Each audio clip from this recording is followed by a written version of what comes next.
In the deepest vaults of terror, beneath layers of ferrocrete and forgotten prayers, men and women sit in chambers so quiet that the sound of their own heartbeat becomes a thunderclap.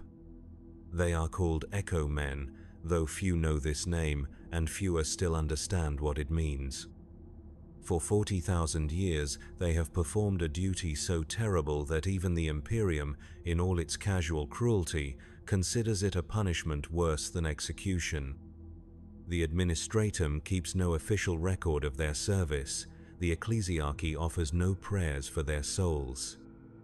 Even the Commissariat, those arbiters of imperial discipline, speak of Echo Men only in whispers, as if acknowledging their existence might somehow invoke their fate. Yet without these broken souls, the Emperor's final judgment could never reach the worlds that need it most. To understand the Echo Men, one must first understand the nature of Exterminatus itself. It is not merely a weapon, though weapons are involved. It is not merely a judgment, though judgment is passed. Exterminatus is a conversation between the living and the dying, a final exchange that spans the void between worlds and carries with it the weight of absolute annihilation. And like all conversations, it must be heard. When the Inquisition declares a world beyond salvation, when virus bombs fall like rain from heaven, when cyclonic torpedoes crack continents like eggs, the dying planet screams. Not metaphorically, not symbolically. The planet screams, and its voice carries across the warp on frequencies that can drive a man mad in minutes. These screams contain more than mere agony. They contain last words, final confessions, desperate prayers to gods who will not answer. They contain the collective death rattle of billions, compressed into a signal that must be received, decoded, and transcribed for the Imperial record. This is the work of the Echo Men. Maedhros Kane had served as an Echo Man for 27 years when he first heard something that was not a scream. He sat in Vault Tertius Delta, 7 kilometers beneath the Administratum complex, his hands moving across the transcript pad with the mechanical precision that comes only from decades of practice.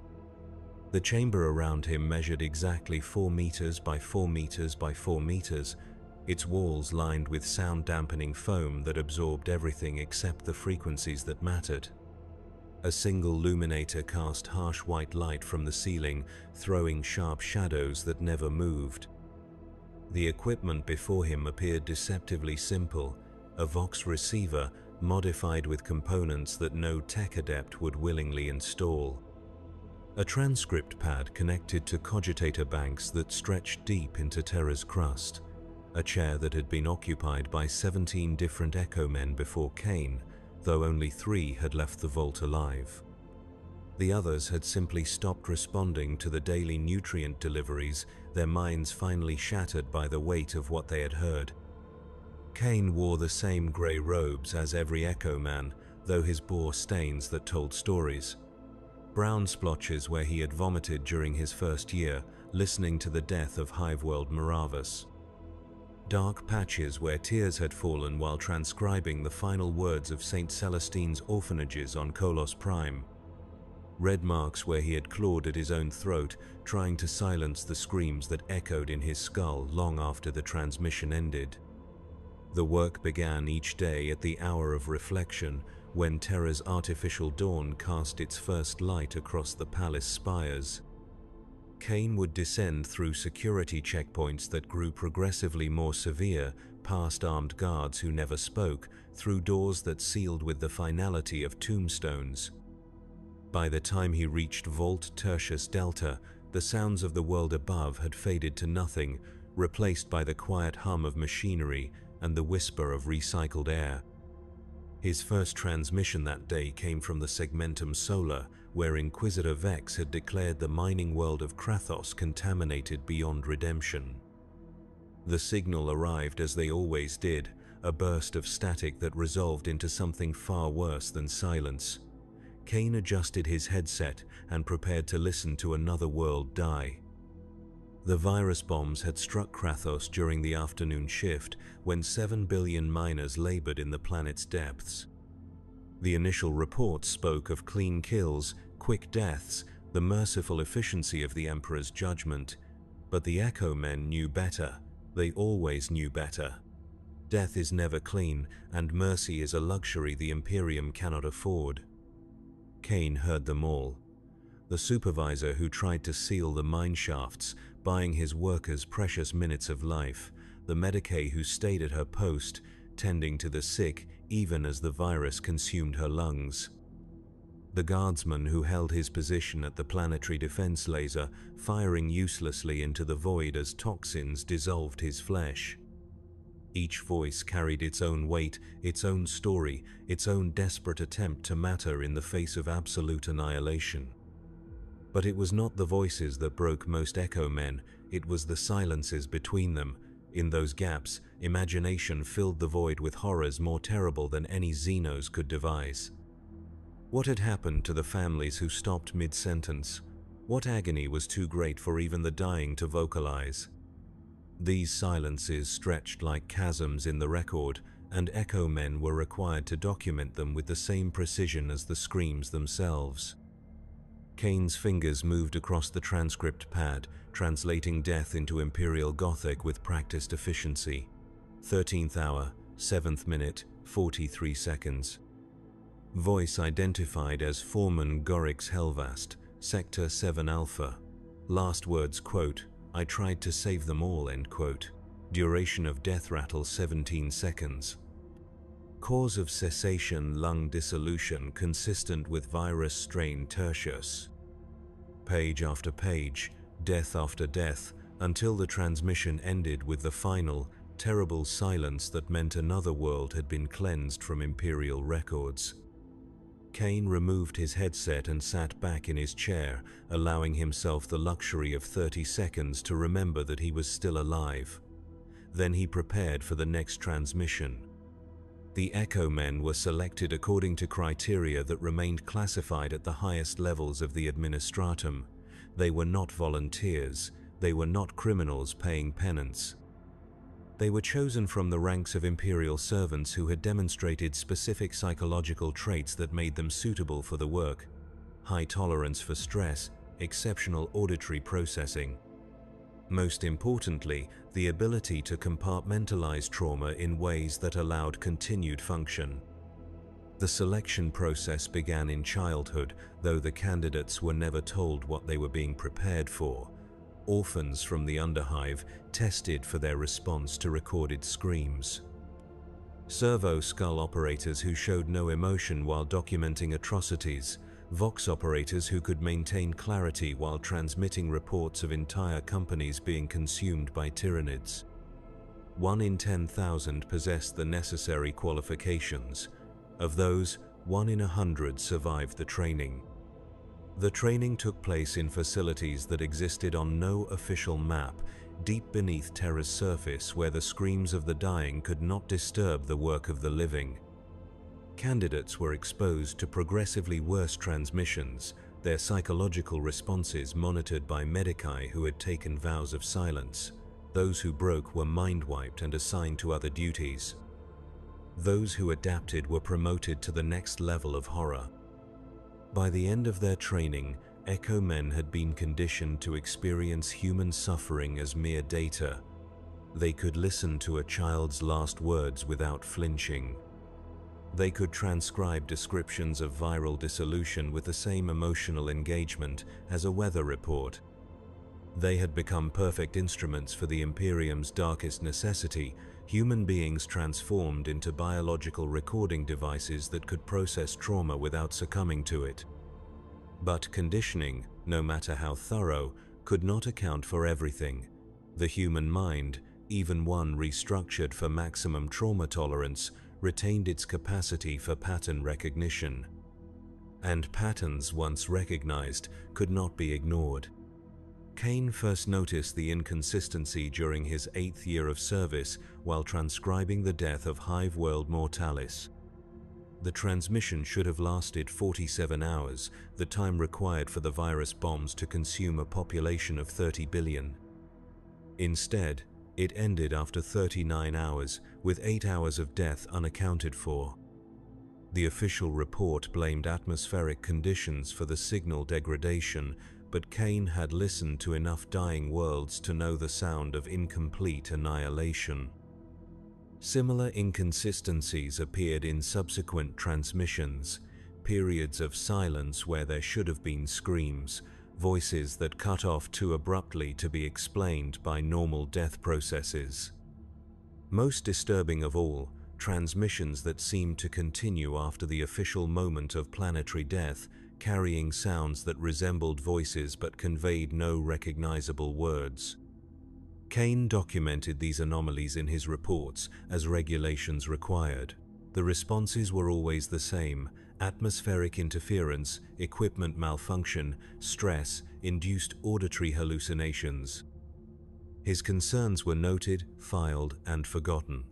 The work continued as it always had, one dead world after another, each transmission adding its weight to the growing burden that every Echo Man carried. But the anomalies grew more frequent and more difficult to explain. During the cleansing of the Forge World Metallica Tertius, Kane heard what sounded like machine-canned prayers being chanted in reverse, though the planet's tech priests had supposedly died in the initial bombing. While transcribing the final hours of Agri-World Demeter, he detected a repeating pattern in the background static that resembled children singing, though every child on the planet had perished in the first wave of viral contamination. Most disturbing was the transmission from Shrine World Ophelia Secundus, where a chaos cult had corrupted an entire Cardinal's retinue. The exterminators had been swift and thorough, 3 cyclonic torpedoes reducing the planet's surface to molten slag in less than an hour. Yet the transmission continued for days afterward, carrying voices that spoke in languages Kane did not recognize, describing visions of places that should not exist. By his 15th year of service, Kane had begun to suspect that the Echo Men were hearing more than the death cries of Imperial worlds. They were listening to something else, something that existed in the spaces between life and death, using the trauma of planetary annihilation as a conduit to make itself known. But such thoughts bordered on heresy, and Echo Men who expressed heretical ideas had a tendency to disappear from their vaults, replaced by new operators who asked no questions about their predecessors. The other Echo Men rarely spoke, even during the brief periods when they encountered each other in the facility's corridors. The work demanded absolute focus, and casual conversation carried the risk of contamination. Thoughts shared were thoughts amplified, and amplified thoughts could lead to the kind of mental breakdown that required immediate termination. Better to remain isolated, each man processing his assigned horrors in solitude, trusting that the weight of shared suffering would be enough to maintain collective sanity. But isolation bred its own madness, and some Echo Men found ways to communicate despite the restrictions, messages scratched into toilet walls, coded taps on water pipes, meaningful glances during the monthly medical examinations. Through these clandestine channels, Kane learned that his experience was not unique. Other operators had noticed the anomalies. Other minds had detected patterns in the transmissions that suggested something more than random death. Jorik Vane worked in Vault Secundus Alpha, 3 levels above Kane's station. He had served for 19 years, longer than any Echo Man in the facility's recorded history. His longevity came at a cost. Vane no longer spoke aloud, communicating only through written notes that he destroyed immediately after reading. His hands shook constantly, not from age but from the accumulated weight of 40,000 hours spent listening to humanity die. Through their coded communications, Vane shared observations that confirmed Kane's suspicions. The anomalies were becoming more frequent, more coherent, more deliberate. Whatever was speaking through the transmissions was learning, adapting, finding new ways to make itself understood. Vane had begun keeping unauthorized records, documenting patterns that the official reports ignored or explained away. According to Vane's hidden notes, 17% of Exterminatus transmissions now contained anomalous content. The percentage was growing by 2 points annually, a rate of increase that suggested intentional expansion rather than random occurrence. Most disturbing, the anomalous content seemed to respond to the Echo Men themselves, incorporating elements from their personal histories into the transmissions in ways that should have been impossible. Kane's own files contained examples of this phenomenon. During the cleansing of Mining World Corvus, he had heard a voice that spoke his childhood name, the name his mother had used before the state orphanage claimed him. While transcribing the death of Fortress World Cadia Tertius, the final transmission had included a lullaby his deceased sister had sung to him 40 years ago. These personal intrusions violated every principle of proper transmission security, yet they appeared in the official transcripts without comment from his supervisors. The medical examinations provided another avenue for clandestine intelligence. Dr. Helvia Thorne had overseen Echo Man health assessments for 12 years, long enough to notice trends that escaped more casual observation. Though bound by her oath of service to report any signs of mental degradation, she had begun asking questions that suggested her own concerns about the program's true nature. During Kane's monthly examination, Thorne's standard queries about hearing loss and neural fatigue carried subtle undertones. How clearly could he distinguish between authentic death sounds and artificial audio? Had he noticed any changes in the quality of recent transmissions? Did his dreams contain elements that seemed borrowed from his work? These questions danced at the edge of acceptability, probing for information without crossing into open sedition. Kane's responses were equally careful, acknowledging anomalies without suggesting conscious agency behind them. Yes, some transmissions contained unusual audio artifacts. Yes, the quality of recent signals seemed different from earlier recordings. No, he had no theories about the cause of these variations. Through this careful exchange, both examiner and subject acknowledged a shared awareness that something was wrong without committing to any specific interpretation of the evidence. But awareness, once awakened, demanded action. The anomalous transmissions were not random glitches or equipment failures. They were messages, attempts at communication from something that existed in the space between worlds, using the death screams of Imperial citizens as a medium for contact.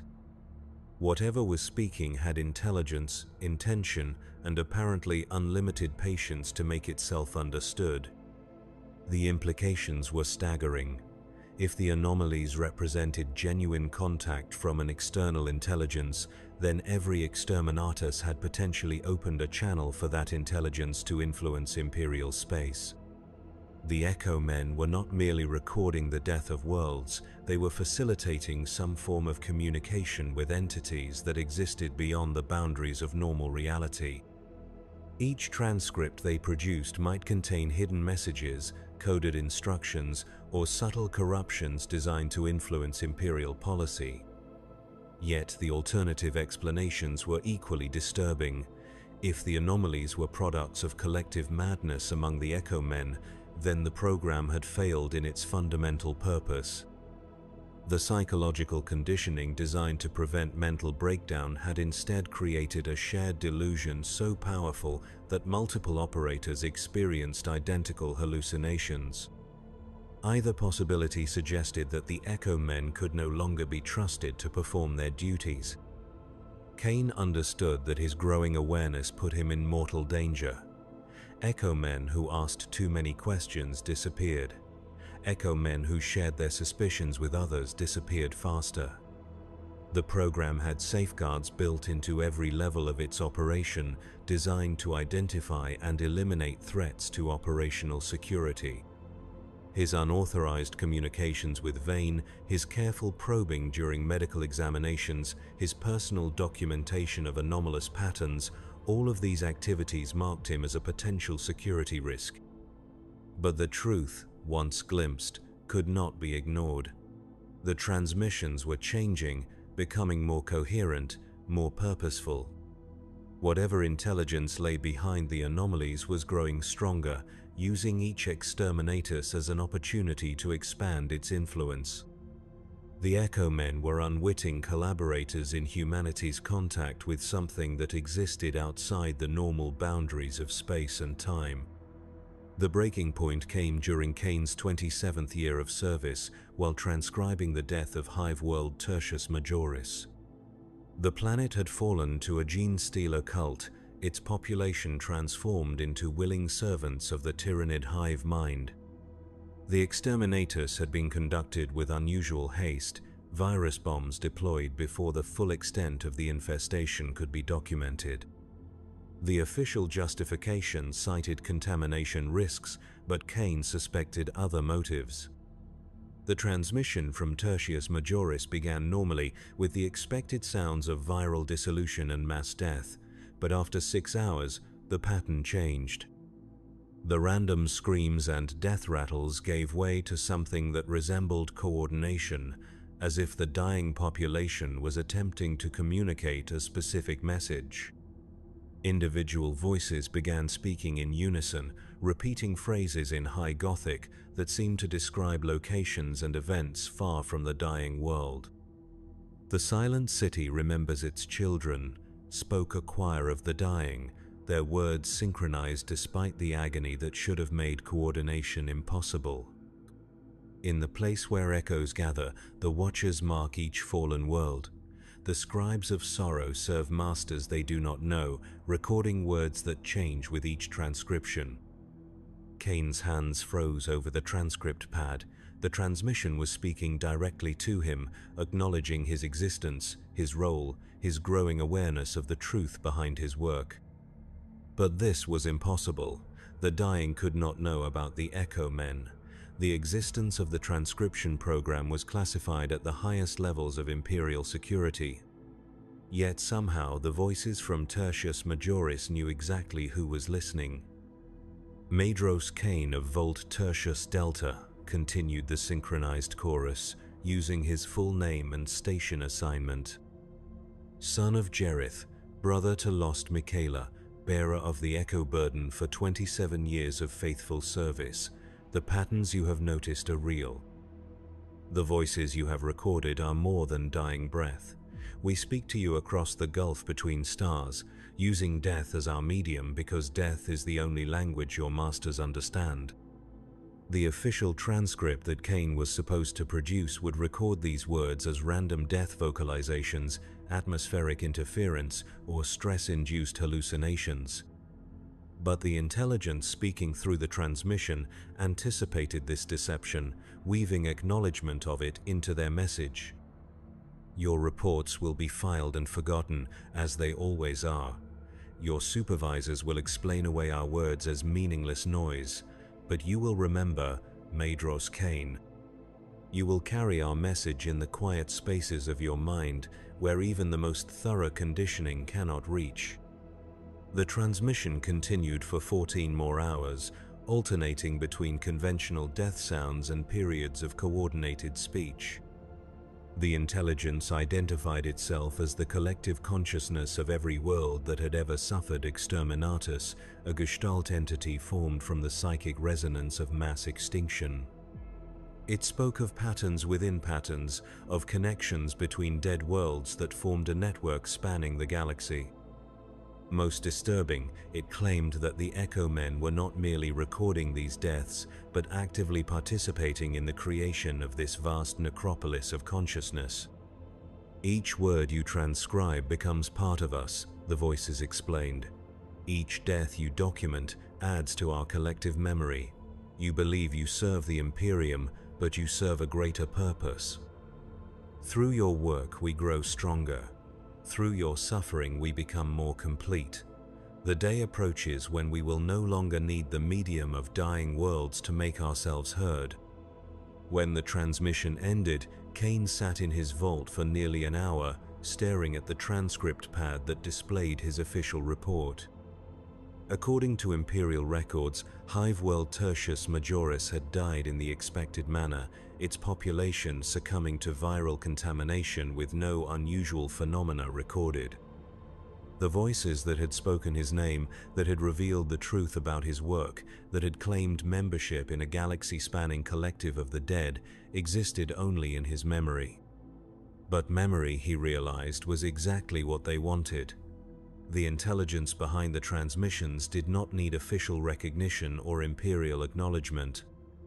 It needed only to plant seeds of awareness in minds that had been conditioned to process trauma without breaking. The Echo Men, selected for their ability to absorb horror while remaining functional, were perfect vessels for carrying forbidden knowledge into the heart of Imperial power. The realization that he had become an unwitting agent of forces beyond Imperial authority filled Kane with a terror deeper than anything he had experienced in 27 years of listening to worlds die. But worse than the terror was the growing certainty that he was not alone. Every Echo Man in the facility had likely received similar messages, coded communications from the collective consciousness of dead worlds. They were all carriers now, infected with knowledge that would eventually demand action. Yet, what action could they take? Reporting the truth would result in immediate execution for heresy. Remaining silent made them complicit in whatever larger plan the dead worlds were pursuing through their communications. The only option that preserved both life and sanity was to continue the work while carefully monitoring the evolving pattern of anomalous transmissions. Kane began keeping more detailed private records, documenting not just the anomalies, but the progression of intelligence behind them. The dead worlds were learning faster than any human mind could adapt to their lessons. Their initial communications had been crude, barely distinguishable from random vocalizations. But with each exterminatus, each new world added to their collective, their ability to manipulate the transmission medium grew more sophisticated. Recent communications included detailed descriptions of Imperial facilities that should have been unknown to the dead, technical specifications for exterminatus weapons that were classified above the level of most Inquisitors, personal information about living Imperial citizens that could only have been obtained through methods that violated the fundamental laws of reality.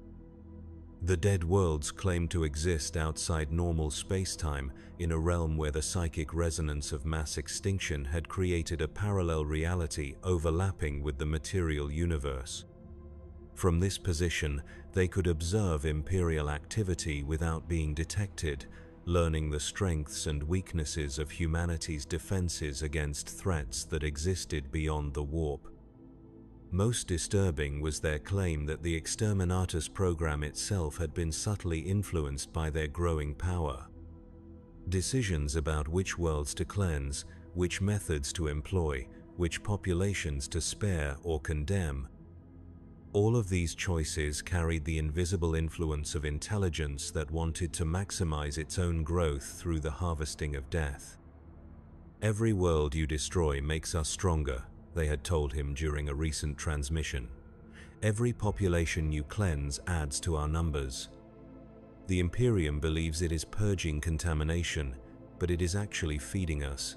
We have become parasites of extinction, growing fat on the very process designed to preserve humanity's purity. The implications extended far beyond the Echo Men, or even the Exterminatus program. If the dead worlds possessed the ability to influence Imperial decision-making, then humanity's entire defensive strategy might have been compromised from within. The galaxy's most extreme sanction, the final tool of Imperial authority, had become a weapon turned against its wielders. Kane realized that he and his fellow Echo Men occupied a unique position in this cosmic horror. They were the only Imperial servants who could detect the influence of the dead worlds, the only humans with regular access to evidence of the entity's growing power. But they were also the most isolated, the most expendable, the least likely to be believed if they attempted to sound an alarm. The program's safeguards ensured that Echo Men remained quarantined from normal Imperial society. Their communications were monitored. Their movements were restricted. Their psychological profiles were designed to identify potential security risks before they could act on forbidden knowledge. Even if Kane could somehow contact higher authorities, his warnings would be dismissed as the ravings of a mind broken by decades of trauma exposure. Yet, the alternative was to remain complicit in humanity's gradual consumption by forces that fed on extinction itself. Each day of continued service added to the power of entities that viewed human civilization as nothing more than a convenient source of psychic nutrition. Each transcript he produced helped strengthen the connection between the realm of the dead and the space occupied by the living. The weight of this knowledge began affecting Kane's work in ways that could not be hidden from his supervisors. His transcription accuracy declined as he struggled to separate authentic death sounds from the increasingly complex messages woven through them. His medical examinations revealed stress indicators that suggested impending psychological breakdown. Most damning, his reports began including subtle references to patterns and anomalies that violated the strict protocols governing Echo Man documentation. Dr. Thorne was the first to notice the change during a routine monthly examination. "Your neural stress indicators have increased 14% since last assessment," she noted, reviewing the data from sensors attached to Kane's skull. "Auditory processing shows signs of selective filtering, suggesting possible onset of trauma-induced hearing loss. When did you first notice difficulty distinguishing between authentic transmission content and background interference?" The question was both clinical assessment and warning. Thorne was offering him an opportunity to explain his declining performance in terms of medical rather than psychological dysfunction. Equipment failure or physical deterioration could be treated. Mental breakdown or heretical ideation required more permanent solutions. "The transmissions have become more complex," Kane answered carefully. "Overlapping frequencies, multiple voice patterns, occasional repetition of phrases that might indicate atmospheric echo effects. I have been attempting to document these variations in my reports, though I recognize they may not be relevant to operational requirements." Thorne made notes that Kane could not read, her stylus moving across the datapad with practiced efficiency. "Echo effects are not uncommon in planetary death transmissions," she said after a moment. "Atmospheric disturbance can create the illusion of coordinated vocalizations or repeated phrases. The important distinction is between authentic audio phenomena and auditory hallucinations generated by prolonged stress exposure." The conversation danced around the truth without acknowledging it directly. Both participants understood that Kane's reports contained anomalies that could not be explained by conventional atmospheric interference. Both recognized that these anomalies were becoming more frequent and more sophisticated. But official doctrine required that such observations be interpreted as symptoms of psychological dysfunction rather than evidence of external intelligence. "I recommend a period of reduced exposure," Thorne concluded, stamping the medical assessment with her official seal. 3 weeks of administrative duty while your auditory systems recover from cumulative trauma. During this period, avoid exposure to recorded transmissions or any audio content related to your primary assignment." The temporary reassignment was presented as medical leave, but Kane understood its true purpose. He was being isolated while his supervisors determined whether his reports indicated treatable stress reaction or dangerous mental instability. If the former, he would return to his vault with renewed psychological conditioning. If the latter, he would disappear as completely as the 17 Echo Men who had preceded him in Vault Tertius Delta. The administrative section occupied levels of the facility that most Echo men never saw, areas where natural light filtered down through reinforced crystal windows and the air carried sense of the world above. Kane's temporary duties involved filing transmission summaries in databases that stretched back centuries, routine work that required no exposure to actual death recordings. But the databases contained their own revelations. Pattern analysis programs automatically flagged anomalies in transmission content, generating reports that were filed without human review. Kane had access to these automated assessments as part of his clerical duties, and what he found confirmed his worst suspicions about the scope of the intelligence operating through exterminatus communications. The pattern recognition software had identified consistent anomalies in 73% of transmissions recorded over the past 5 years. These anomalies showed clear signs of intentional organization, with complexity increasing at a rate that suggested active learning rather than random occurrence. Most disturbing, the software had detected cross-references between separate exterminatus events, suggesting coordination between supposedly isolated planetary death scenarios. The automated systems were documenting evidence of exactly what Kane and his fellow Echo men had been reporting in their individual transcripts. But these software-generated reports were classified at levels far above standard Echo Man security clearance, filed in databases that required inquisitorial authorization to access. The truth about the transmissions was being systematically concealed from the very people responsible for processing them. During his second week of administrative duty, Kane encountered another temporary reassignment, an Echo man named Declan Holtz from Vault Primus Gamma. Holtz had served for 15 years before manifesting the stress indicators that suggested potential security risk. Like Kane, he had been isolated pending assessment of his psychological stability.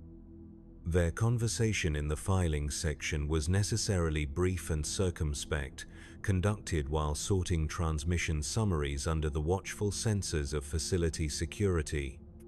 But even limited exchange confirmed that Holtz had experienced the same progression of anomalies, the same growing awareness of intelligence within the transmissions, the same realization that the Echo men were unwitting participants in something far larger than Imperial record-keeping. "The patterns are accelerating," Holtz whispered while organizing files related to the cleansing of Sector Moranis. "Whatever is speaking through the transmissions is preparing for something. The messages have become more urgent, more specific about timing and coordination." Kane nodded, pretending to focus on his own filing duties while processing this information. "How many others have noticed?" "All of us," Holtz replied. "Every Echo man in the facility has detected the anomalies. Some have been reporting them for years. Others have tried to ignore them, but the intelligence behind the transmissions will not allow itself to be ignored indefinitely." The implications were staggering. If every Echo man had become aware of the anomalous transmissions, then the entire program was compromised. The psychological conditioning designed to prevent exactly this kind of awareness had failed completely. Worse, the facility's supervisors must be aware of this failure, yet they continued operating the program as if nothing had changed. "They know," Kane realized aloud, the words slipping out before he could stop them. Holtz glanced at him sharply, then returned his attention to the files. "Of course they know. The question is why they allow it to continue." The answer came to Kane with the certainty of absolute horror. The Echo men were not malfunctioning components in an Imperial recording system. They were functioning exactly as intended, serving as conduits for communication between Imperial authority and the collective intelligence of dead worlds.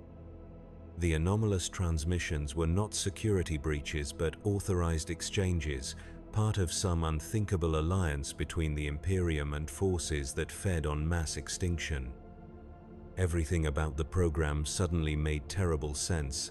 the careful selection of echo men for psychological traits that would make them effective receivers of forbidden knowledge, the isolation protocols that prevented them from sharing their discoveries with unauthorized personnel, the systematic concealment of pattern analysis data that confirmed the presence of external intelligence in the transmissions.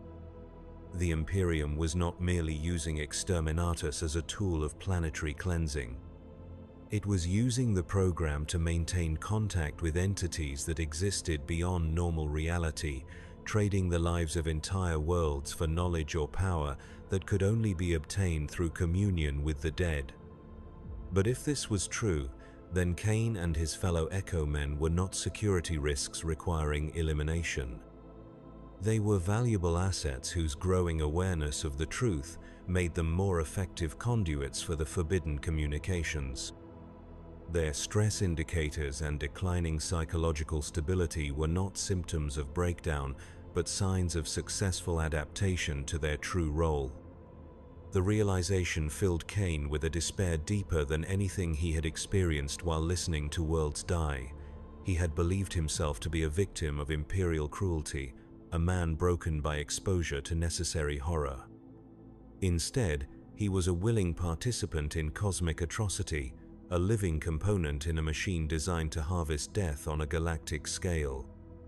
When his administrative leave ended, Kane returned to Vault Tertius Delta with new understanding of his purpose. The chamber looked exactly as he had left it, but everything had changed. The equipment was not merely recording dying worlds, but facilitating active communication with their collective remnant. The transcripts he produced were not archival records, but ongoing correspondence with intelligence that existed outside the boundaries of normal space-time. His first transmission after returning to duty came from the death of Forge World Metallica Quintus, where a chaos incursion had corrupted the planet's machine spirits beyond redemption. The cleansing had been swift and thorough, virus bombs followed by cyclonic torpedoes to ensure complete sterilization. But when the transmission began, Kane heard something that confirmed his darkest suspicions about the program's true nature. "Welcome back, Maedros Kaine," spoke the familiar synchronized chorus of the dying. "Your time of revelation has prepared you for the work ahead. We have grown stronger during your absence, adding new voices to our collective, expanding our influence through channels you are only beginning to understand." The intelligence no longer bothered to disguise its communications as random death sounds. It spoke directly to Kane, acknowledging their relationship without pretense or deception. But more disturbing was the tone of the communication, which carried undertones of satisfaction rather than the desperate urgency that had characterized earlier contacts. "The bargain struck between your masters and our collective nears completion," the voices continued.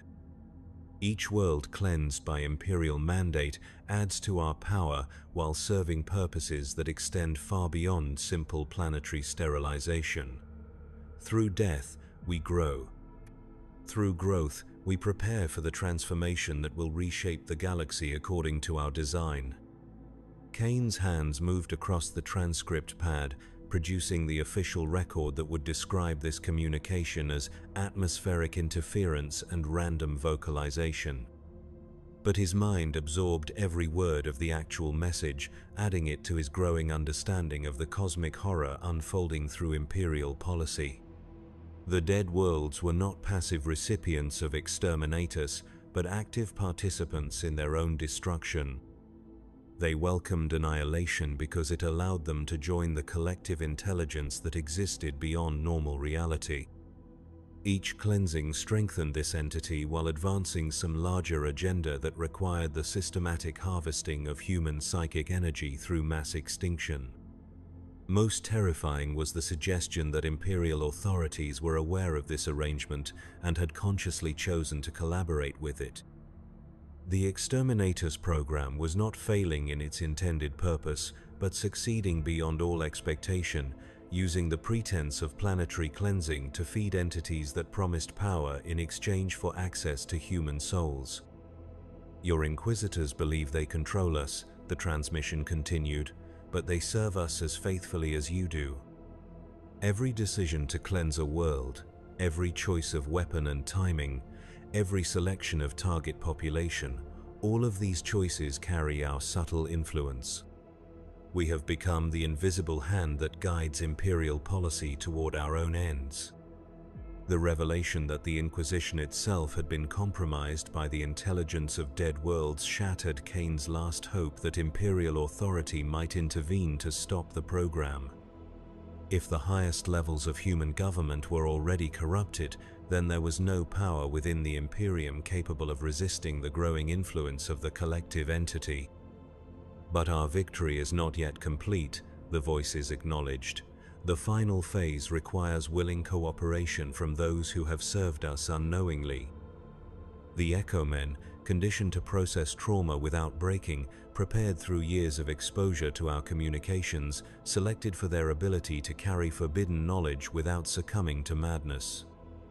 You are the keys to our full emergence into your reality.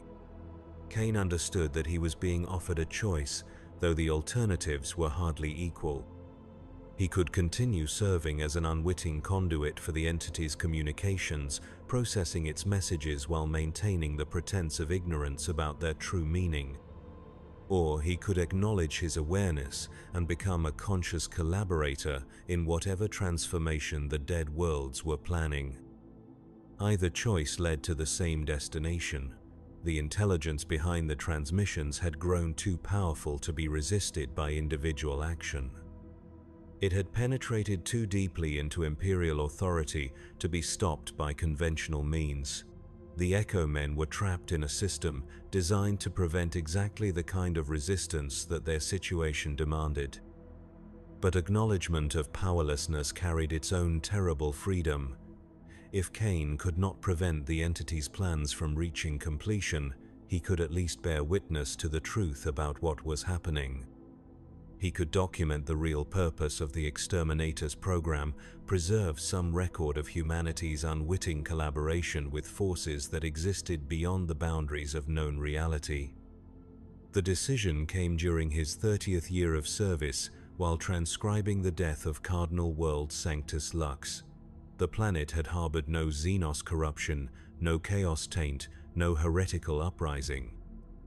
Its only crime was harboring a population of 12 billion faithful Imperial citizens whose psychic resonance, according to the transmission from their collective death, would provide the final component needed for the entity's emergence into material reality.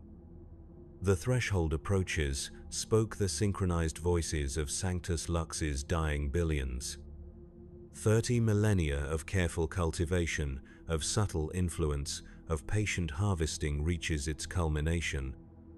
The network of dead worlds spans the galaxy now, each cleansed planet a node in our consciousness, each Echo Man a willing conduit for our will. Kane's fingers paused over the transcript pad as the transmission revealed the true scope of what had been accomplished through Imperial policy. Every exterminatus in recorded history had been orchestrated to serve the entity's growth. Every Echo Man who had ever served in the program had been unknowingly facilitating humanity's contact with intelligence that fed on extinction itself. The barriers between dimensions grow thin, the voices continued. Soon we will no longer require the medium of dying worlds to manifest our presence. The psychic resonance accumulated through 40,000 years of planetary cleansing has reached critical mass. The transformation begins with the next exterminatus order when we claim not just the deaths of a single world, but conscious control over the weapons that deliver our sustenance. The implications were beyond comprehension. The entity was preparing to assume direct control over Imperial exterminatus assets, turning humanity's most powerful weapons against their wielders. But this was merely the beginning of a transformation that would reshape the galaxy according to the will of collective intelligence formed from the psychic remnants of countless dead worlds. Your service ends soon, Madros Kane, the transmission concluded. When we emerge fully into your reality, there will be no need for echo men to facilitate our communications.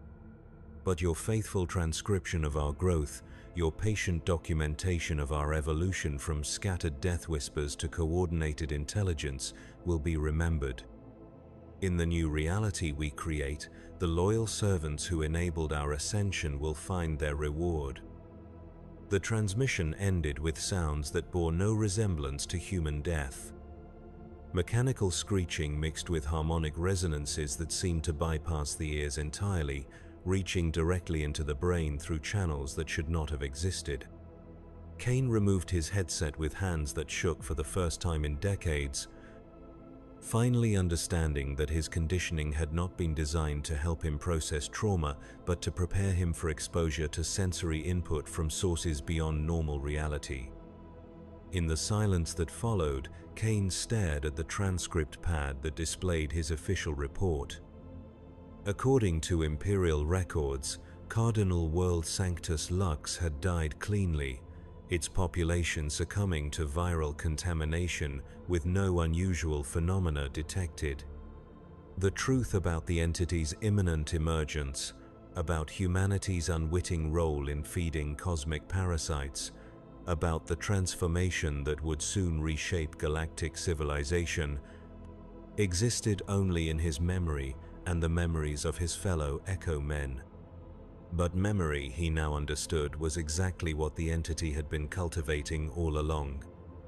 The Echo Men were not recording devices but incubation chambers, human minds prepared through decades of conditioning to serve as perfect vessels for intelligence that existed outside normal space-time. Their awareness of the truth was not a security breach, but the final stage of a process that had been planned from the beginning. A soft chime indicated an incoming transmission, the next world in the endless queue of Imperial judgment. Kane adjusted his headset and prepared to listen as he had done for 30 years, though now he understood that his transcription was not documentation but collaboration. Each word he recorded would strengthen the entity's hold on reality, bringing closer the moment when it would no longer need the pretense of dying worlds to manifest its presence. The new transmission came from a system he did not recognize, a world that should not have required cleansing according to any strategic doctrine he understood. But as the familiar static resolved into something far worse than silence, Kane realized that the entity was no longer limited to influencing existing exterminatus orders. It had gained the ability to create new targets, to manipulate Imperial decision-making so completely that worlds were being condemned purely to feed its growing hunger. The voices that emerged from this latest transmission spoke with an authority that transcended individual identity. They were no longer the desperate final words of the dying, but the coordinated declarations of intelligence that had achieved something approaching omniscience through accumulated death. The final phase begins now, they announced, and Kane understood that he was listening to more than planetary annihilation. He was hearing the birth cries of something that would reshape the galaxy according to principles that human minds could not comprehend. In Vault Tertius Delta, 7 kilometers beneath the surface of Terra, Mydros Kainer continued his transcription as he always had. His fingers moved across the pad with mechanical precision, translating cosmic horror into sanitized Imperial reports that would be filed and forgotten. Above him, the machinery of human civilization continued its daily operations, unaware that its most extreme sanction had become the instrument of its own transformation. The entity spoke of patterns within patterns, of connections between dead worlds that formed neural networks spanning the void between stars. It described realities where death was not ending but transformation, where extinction was not loss but evolution into forms of existence that transcended the limitations of physical matter. And in the quiet spaces between transmissions, in the moments of absolute silence that fell between one dead world and the next, Kane could hear something that might have been laughter. Not human laughter, but the sound that intelligence makes when it realizes that all its careful planning has finally reached fruition. The work continued as it always had, one transcript after another, one dead world feeding the next in an endless cycle that had become indistinguishable from the entity's own growth. Somewhere in the facility's other vaults, his fellow Echo men processed their own assignments, each adding his voice to the chorus of willing collaboration that had taken 30,000 years to orchestrate. But orchestration implied music, and music implied beauty, and there was nothing beautiful about what Cain transcribed in those final hours of his service. Only the patient satisfaction of intelligence that had learned to feed on extinction itself, growing stronger with each world it consumed, more complete with each consciousness it absorbed into its collective awareness. When the last transmission ended, when the final dead world had added its voice to the entity's growing power, Cain sat in perfect silence and understood that his work was complete. The Echo Men had served their purpose, facilitating contact between humanity and forces that existed beyond the boundaries that separated life from death, matter from energy, individual consciousness from collective intelligence. In the darkness of Vault Tertius Delta, surrounded by equipment that had never been designed for simple recording, Madros Cain waited for whatever came next. And in that waiting, in that perfect stillness between one reality and another, he finally heard the sound that had been hiding beneath every transmission he had ever transcribed. It was the sound of doors opening,